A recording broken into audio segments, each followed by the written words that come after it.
ठीक है जी। तो आज का टॉपिक है बेटे एंथैल्पी। सबसे पहले तो हम समझेंगे कि एंथैल्पी क्या होती है, क्या एंथैल्पी का काम है, क्यों इसको इंट्रोड्यूस किया गया। ठीक है जी, ओके। तो अगर देखा जाए, हमने बेटे पीछे पढ़ा था कि जितनी भी हीट किसी भी सिस्टम को मिलती है या जितनी भी एनर्जी किसी भी सिस्टम को मिलती है, जब उसकी वॉल्यूम में कोई चेंज नहीं आता, जब उसकी वॉल्यूम में कोई चेंज नहीं आता, तो वो सारी की सारी एनर्जी कहाँ यूज होती है? इंटरनल एनर्जी को बढ़ाने में। वो सारी की सारी कहाँ यूज होती है बेटे? इंटरनल एनर्जी को बढ़ाने में। ऐसा पढ़ा था ना हमने, delta U is equal to Q plus W, Q plus W पढ़ा था बेटे। अच्छा, अगर मैं यहां पे बात करूं तो आपको पता है जो W है, क्या है बेटे? W किसके बराबर होता है? P डेल्टा V के बराबर। अगर मैं क्या कर रहा हूं, किसी भी सिस्टम को एनर्जी दे रहा हूं, किसी भी सिस्टम को एनर्जी दे रहा हूं, मैंने आपको बताया था अगर सिस्टम वर्क डन करता है, अगर सिस्टम वर्क डन करता है तो जो मैं एनर्जी देता हूं वो क्या हो जाती है बेटे? दो भागों में, दो पार्ट्स में क्या हो जाती है बेटे? टूट जाती है, बंट जाती है। ठीक है, कुछ एनर्जी इंटरनल एनर्जी को बढ़ाने में लगेगी और कुछ एनर्जी का यूज होगी वर्क डन करने में। जैसे हमने बलून का एग्जांपल भी बेटे समझा था कि नहीं? ओके, मतलब जब भी हम कांस्टेंट वॉल्यूम में क्या करते हैं बेटे? कांस्टेंट वॉल्यूम में क्या करते हैं? एनर्जी सप्लाई करते हैं। वो सारी की सारी एनर्जी कहाँ, जो क्यू अमाउंट ऑफ एनर्जी दे रहा हूं, वो सारी की सारी कहाँ यूज हो रही है? इंटरनल एनर्जी को बढ़ाने में यूज हो रही है, इंटरनल एनर्जी में चेंज लाने के लिए यूज हो रही है। ये तो बात हुई कब? जब वॉल्यूम क्या थी? कांस्टेंट, जब सिस्टम की वॉल्यूम में कोई चेंज नहीं आया। अच्छा, एंथैल्पी बेटे वो फैक्टर है जिसको हम इंट्रोड्यूस करते हैं कि अगर हम कांस्टेंट प्रेशर में क्या करेंगे, किसी भी सिस्टम को हीट सप्लाई करेंगे, तो कितनी हीट वो क्या कर रहा है? एब्जॉर्ब और एमिट कर रहा है, उसको बोला जाता है एंथैल्पी। उसको क्या बोला जाता है? एंथैल्पी। की कोई भी सिस्टम हमारे पास है, अगर प्रेशर कांस्टेंट है, अगर प्रेशर कांस्टेंट है, क्योंकि डेली लाइफ में जो भी हम प्रोसेस करते हैं या जो भी हम घर में काम करते हैं, वो सारी की सारी जो प्रोसेस है वो कब होती है? जब प्रेशर क्या रहता है? कांस्टेंट रहता है। क्योंकि बेटे सिंपल सी बात है, जैसे मैंने परसों भी आपको बताया था, दो घर बनाए थे बेटे, इस घर में भी मैगी बन रही है, दूसरे घर में भी मैगी बन रही है कि नहीं? अच्छा, जब मैगी बनती है आपको पता है तो हम क्या करते हैं बेटे? जिसमें बर्तन में भी आप, जिस यूटेंसिल में आप क्या करते हो बेटे? मैगी बनाते हो, उस मैगी को क्या करते हैं हम? हीट सप्लाई करते हैं, हीट सप्लाई करते हैं। ठीक है बेटे। अच्छा, दो घर हैं, दो पड़ोसी हैं, ठीक है, दोनों जगह मैगी बन रही है, दोनों को हम क्या सप्लाई कर रहे हैं बेटे? हीट सप्लाई कर रहे हैं। दोनों को हम क्या कर रहे हैं? हीट सप्लाई कर रहे हैं। अच्छा, अब देखो यहां से ऊपर से एक प्रेशर लगता है जिसको क्या बोलते हैं? Atmospheric pressure. जो एटमॉस्फेयर में जो गैसियस मॉलिक्यूल्स हैं, या जो एटमॉस्फेयर में जितने भी मॉलिक्यूल हो गए, एटम्स हो गए, जो हमारे ऊपर क्या लगाते हैं बेटे? प्रेशर लगाते हैं, उसको क्या बोला जाता है? Atmospheric pressure. अच्छा, क्या यहां पे भी एटमॉस्फेरिक प्रेशर लगेगा बेटे? ऑब्वियसली बातें लगेगा। मतलब जो मैगी यहां बन रही है उसमें भी ऊपर से प्रेशर लगाया जा रहा है। कौन लगा रहा है? एटमॉस्फेयर। जो यहां पे मैगी बन रही है उसके ऊपर भी क्या लग रहा है? एटमॉस्फेरिक प्रेशर लग रहा है। मतलब जो ये हमारा सिस्टम है, जो हमारा क्या है बेटे? सिस्टम, वो क्या कर रहा है? कुछ अमाउंट ऑफ हीट बोलो चाहे एनर्जी बोलो, उसको क्या कर रहा है? एब्जॉर्ब कर रहा है। जब प्रेशर की वैल्यू क्या है बेटे? कांस्टेंट। जितना प्रेशर इधर लग रहा है उतना ही प्रेशर इधर भी लग रहा है। तो जब कांस्टेंट प्रेशर होगा, जब कांस्टेंट प्रेशर होगा, उस टाइम कोई भी सिस्टम जितनी एनर्जी को क्या करेगा बेटे? एब्जॉर्ब करेगा, या क्या करेगा? उसको एमिट करेगा। उस एनर्जी या उस हीट को क्या बोला जाता है? एंथैल्पी बोला जाता है। मतलब enthalpy is a kind of क्या बेटे? एनर्जी। ठीक है, जो भी सिस्टम क्या कर रहा है? एब्जॉर्ब और एमिट कर रहा है, एब्जॉर्ब और एमिट कर रहा है। बट एंथैल्पी हम कब बोलेंगे उसको? जब प्रेशर क्या रहेगा बेटे? कांस्टेंट रहेगा। तो जो डेली लाइफ में हम प्रोसेसेस करते हैं उसमें हमारा जो प्रेशर है वो आमतौर पे क्या रहता है बेटे? कांस्टेंट रहता है, जिसको हम क्या बोलते हैं? एटमॉस्फेरिक प्रेशर बोलते हैं। तो उस टाइम जितनी भी एनर्जी आएगी उसको क्या बोला जाएगा? एंथैल्पी बोला जाएगा। क्लियर? कुछ ना कुछ यहाँ पे एनर्जी थी, कुछ ना कुछ यहाँ पे पहले एनर्जी थी, मैंने क्या कर दी? इसको और एनर्जी सप्लाई कर दी। प्रेशर क्या था? कांस्टेंट। मान लो मैंने इसको क्या कर दिया बेटे? 200 किलो जूल की एनर्जी सप्लाई कर दी, तो एंथैल्पी कितनी हो जाएगी बेटे? एंथैल्पी की वैल्यू क्या आएगी बेटे? 200 जूल किलो जूल आएगी, क्योंकि मैंने इतनी एनर्जी क्या कर दी? इसको सप्लाई कर दी जब प्रेशर क्या था? कांस्टेंट था। तो उसको क्या बोला जाता है? एंथैल्पी बोला जाता है। ठीक है, जब तो कांस्टेंट वॉल्यूम होगी, जब तो कांस्टेंट, तो जितनी भी एनर्जी आएगी और जाएगी वो कहाँ यूज होगी, इंटरनल एनर्जी को बढ़ाने या कम करने में, ठीक है। और जितनी भी हीट आएगी और जाएगी कब, जब प्रेशर क्या रहेगा, कांस्टेंट, वो कहाँ यूज होगी, एंथैल्पी में चेंज लाने के लिए, मतलब एनर्जी में चेंज लाने के लिए।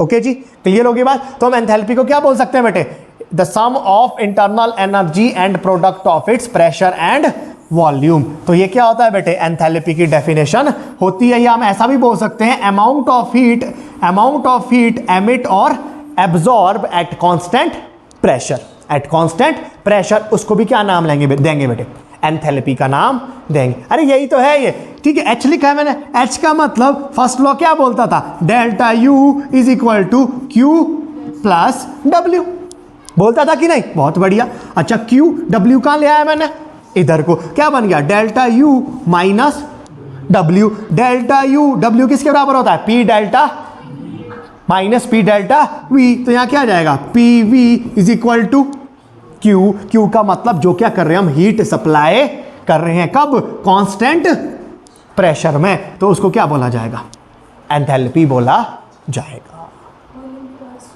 नहीं, वॉल्यूम नहीं कांस्टेंट, वॉल्यूम में चेंज आ सकता है, वॉल्यूम में तो चेंज आ सकता है, ठीक है। वॉल्यूम अगर कांस्टेंट होगी तब तो इंटरनल एनर्जी, ठीक है। बट जब कौन कांस्टेंट रहेगा, सिर्फ प्रेशर, कौन कांस्टेंट रहेगा, प्रेशर, जो एक्सटर्नल प्रेशर लगाया जा रहा है।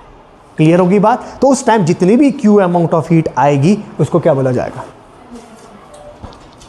क्लियर होगी बेटे बात, किसी को कोई डाउट, पक्का, ठीक है। तो हम क्या बोल सकते हैं बेटे, एंथैल्पी जो चेंज हो रही है, ठीक है, एंथैल्पी जो कोई भी रिएक्शन हो रहा है, क्या हो रहा है, कोई भी रिएक्शन, तो जितना भी एनर्जी में क्या आ रहा है, चेंज आ रहा है एट कांस्टेंट प्रेशर, उसको क्या बोला जाएगा, एंथैल्पी बोला जाएगा। Clear, okay. तो नेक्स्ट टॉपिक क्या है, significance of delta U and delta H and first law of thermodynamics की डेल्टा एच डेल्टा यू का सिग्निफिकेंस किसके साथ बेटे, फर्स्ट लॉ ऑफ थर्मोडायनेमिक्स के साथ, फर्स्ट लॉ ऑफ थर्मोडायनेमिक्स के साथ, ठीक है जी। करें शुरू फिर, ठीक है जी। अच्छा, तो हमारे को एक चीज तो पता है, एक चीज पता क्या है कि जो आपका डेल्टा यू है वो किसके बराबर होता है, क्यू प्लस डब्ल्यू के। ये किसने बताया, फर्स्ट लॉ ऑफ थर्मोडायनेमिक्स ने, कि जो इंटरनल एनर्जी में चेंज आएगा वो कितनी वजह से आएगा, दो तरीके से, या तो हीट की वजह से या वर्क डन की वजह से, या किसकी वजह से बेटे, वर्क डन की वजह से। अच्छा, तो आपको एक और बात पता है कि जो वर्क डन है वो किसके बराबर होता है बेटे, माइनस पी डेल्टा वी के। किसके बराबर होता है बेटे, माइनस पी डेल्टा वी के।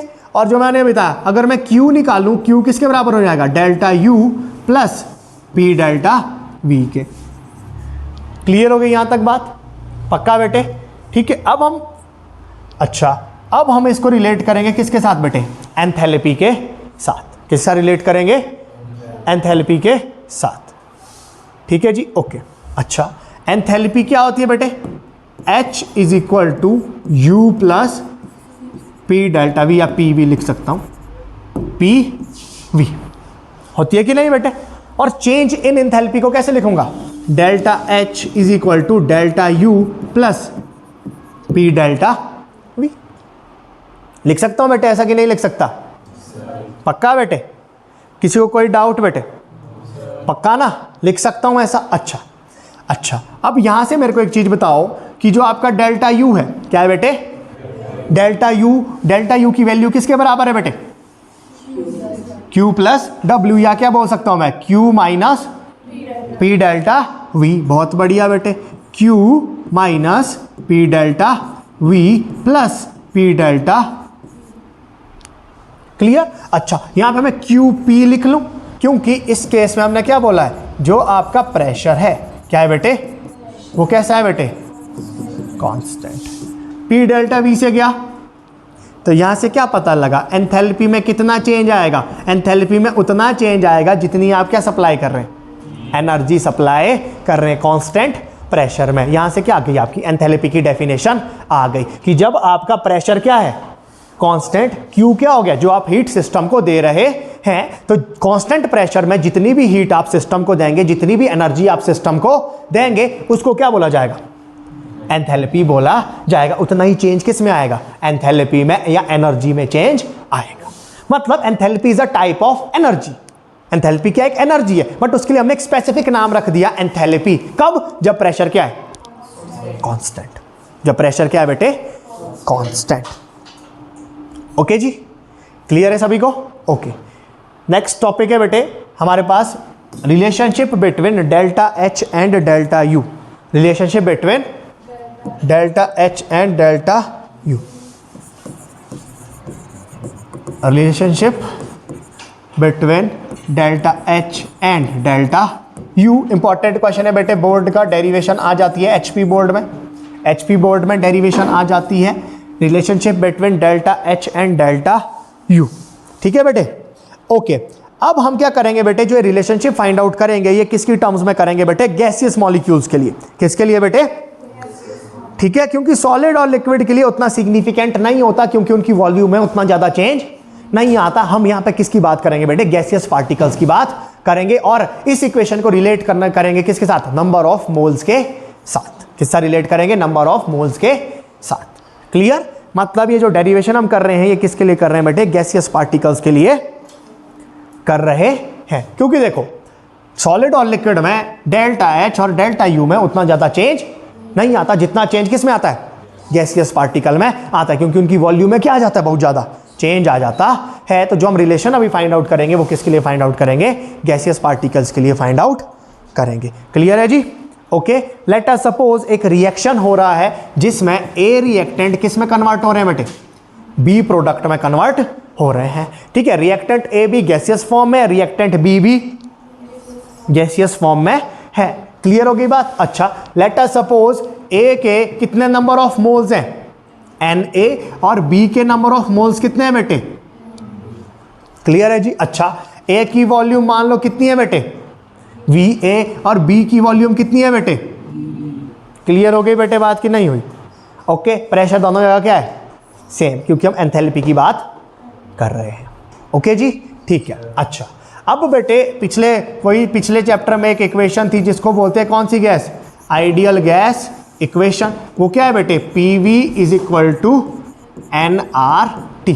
PV is equal to nRT। तो अगर मैं रिएक्टेंट के लिए लिखूं, किसके लिए? रिएक्टेंट, तो प्रेशर तो उतना ही रहेगा। वॉल्यूम कितनी है रिएक्टेंट की? Va। नंबर ऑफ मोल्स कितने हैं? RT। तो दोनों जगह क्या रहेगा बेटे? कांस्टेंट। ठीक है जी, क्लियर हो गई बेटे बात सभी को बेटे? ओके, अच्छा, और अगर मैं बात करूं किसके लिए? प्रोडक्ट के लिए। प्रोडक्ट की वॉल्यूम कितनी हो गई? VB। नंबर ऑफ मोल्स कितने हो गए? NBRT।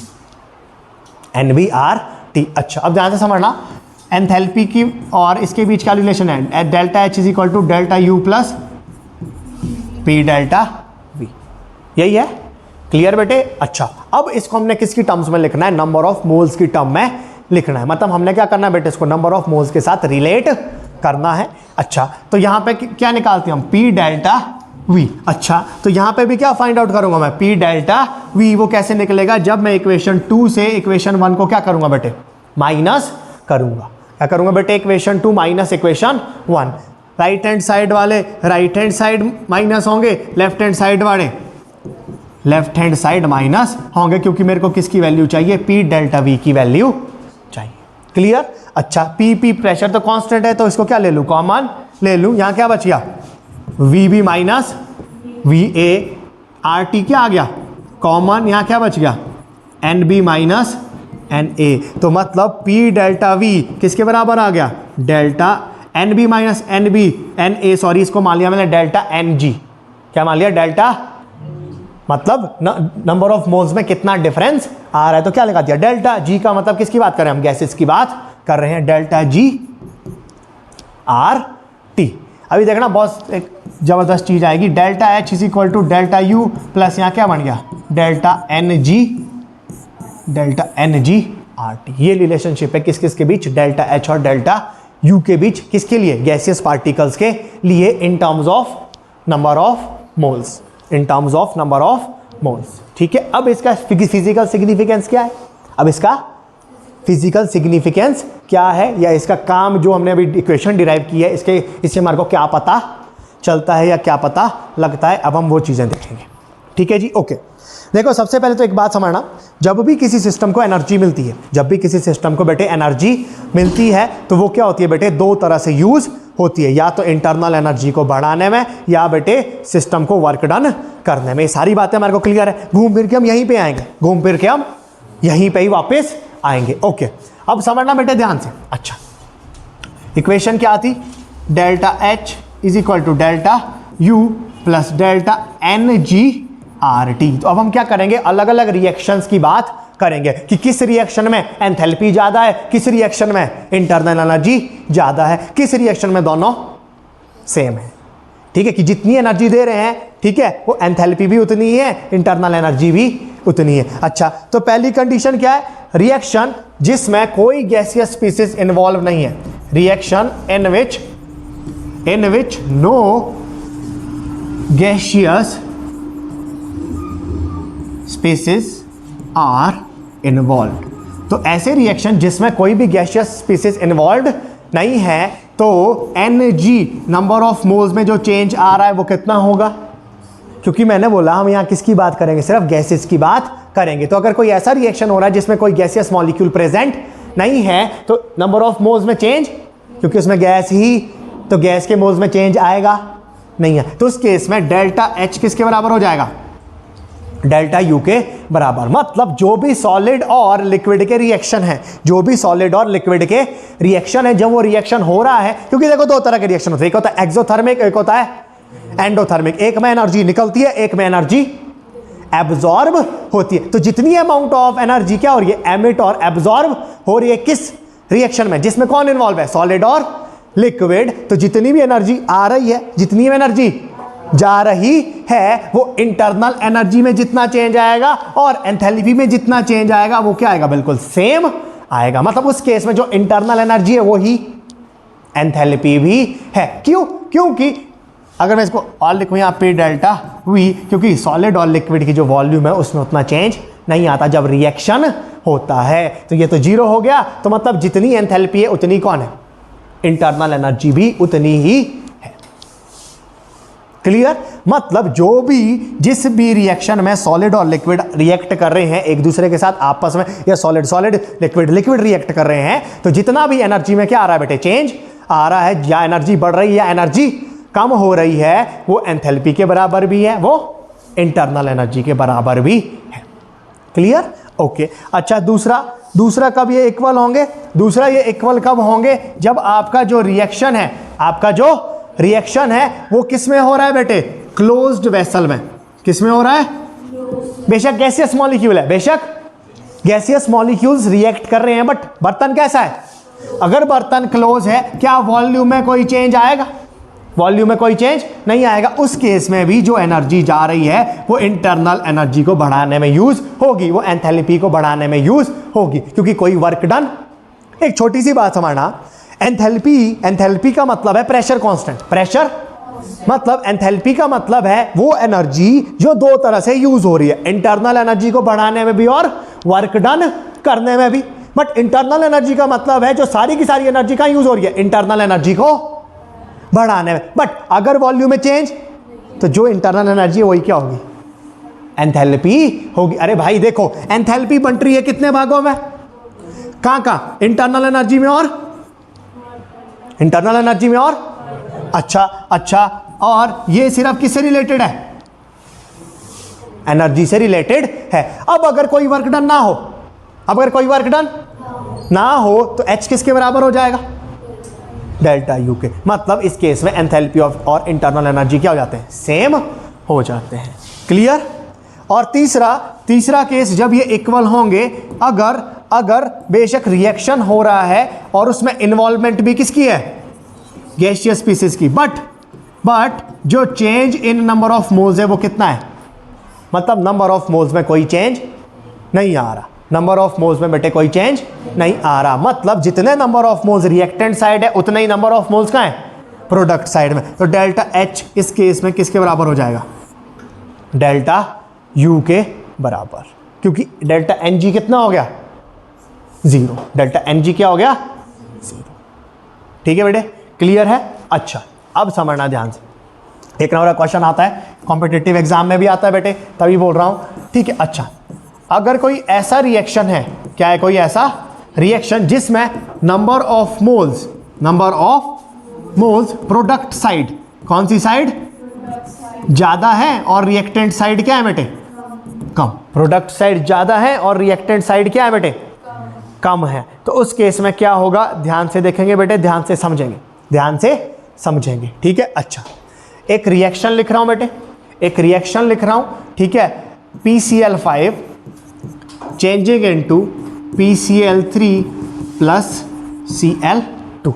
मान लो ये भी कौन सी स्टेट में, गैसीय स्टेट में, ये भी कौन सी स्टेट में, गैसीय स्टेट में, ये भी कौन सी स्टेट में, गैसीय स्टेट में। क्लियर। अच्छा, तो जो स्टोक्योमेट्रिक कोफिशिएंट होता है उतने क्या होते हैं, नंबर ऑफ मोल्स होते हैं। तो यहाँ अगर किसी का कुछ नहीं होता तो वहाँ क्या लगाते हैं 1, तो इसके नंबर ऑफ मोल्स कितने हैं 1, इसके नंबर ऑफ मोल्स भी कितने हैं, इसके नंबर ऑफ मोल्स भी कितने हैं बेटे। अच्छा, अगर मैं बात करूं product side total number of moles कितने हो गए 2, reactant side total number of moles कितने हैं 1, तो डेल्टा एन जी किसके बराबर आएगा 2 माइनस 1 के, 2 माइनस का 1 का मतलब क्या है 1। अच्छा, तो अगर 1 है तो डेल्टा एच किसके बराबर हो जाएगा, delta U plus R T के बराबर। इसका मतलब, अब समझना ध्यान से, इसका मतलब अभी देखो क्या रिलेट होगा, बड़ा जबरदस्त चीज, सारी चीजें रिलेट हो जाएंगी। इसका मतलब क्या है कि जो एंथैल्पी की वैल्यू निकल रही है, किसकी वैल्यू, वो डेल्टा यू में किसी चीज को क्या करके निकल रही है, प्लस करके निकल रही है। मतलब जो एंथैल्पी है उसकी वैल्यू ज्यादा है, इंटरनल एनर्जी की वैल्यू कम है। ये बात समझ में आई, ये बात समझ में आई कि नहीं आई, समझ गए बेटे बात पक्का। प्रोडक्ट है, प्रोडक्ट साइड क्या हो गया, नंबर ऑफ, या वैसे बोल सकते हो प्रोडक्ट साइड लिखा, नंबर ऑफ मोल्स क्या हो जाएंगे अगर कम हो जाएंगे, प्रोडक्ट साइड अगर क्या हो जाएंगे, नंबर ऑफ मोल्स कम हो जाएंगे, और रिएक्टेंट साइड क्या होंगे, नंबर ऑफ मोल्स। एग्जाम्पल ले रहा हूं, इसको बोलते हैं हैबर प्रोसेस। कौन सी प्रोसेस, हाँ, एमोनिया की मैन्युफैक्चरिंग में क्या किया जाता है बेटे, इस प्रोसेस को यूज किया जाता है, एमोनिया बनाने के लिए इसको यूज किया जाता है। Reactant side number of moles कितने हैं बेटे 4, product side number of moles कितने हैं बेटे 2। अगर मैं डेल्टा एन जी निकालूं वो क्या आ जाएगा 2 माइनस 4, तो कितना आ गया बेटे -2, तो delta H is equal to delta U minus 2 R T. मतलब जो डेल्टा एच की वैल्यू निकाली जा रही है वो डेल्टा यू में क्या करके निकाली जा रही है, माइनस करके। तो इसका मतलब है इस केस में इंटरनल एनर्जी ज़्यादा होगी और एंथैल्पी कम होगी। ठीक है, हमारा मेन मकसद क्या है कि अगर number of moles gaseous particle के बढ़ते या कम होते हैं तो एंथैल्पी और इंटरनल एनर्जी में क्या फ़र्क पड़ता है, वो हमने यहाँ से पता लगा दिया। अगर नंबर ऑफ मोल्स कम होते हैं तो इंटरनल एनर्जी ज़्यादा, एंथैल्पी कम, और अगर नंबर ऑफ मोल्स क्या हो जाते हैं बेटे प्रोडक्ट साइड बढ़ जाते हैं तो एंथैल्पी ज़्यादा, इंटरनल एनर्जी कम। क्लियर। तो कुछ क्वेश्चंस आते हैं बेटे कि हमने क्या करना है, इंटरनल एनर्जी और एंथैल्पी के बीच रिलेशनशिप फाइंड आउट करना है, जिसमें क्या हो रहा है, कोई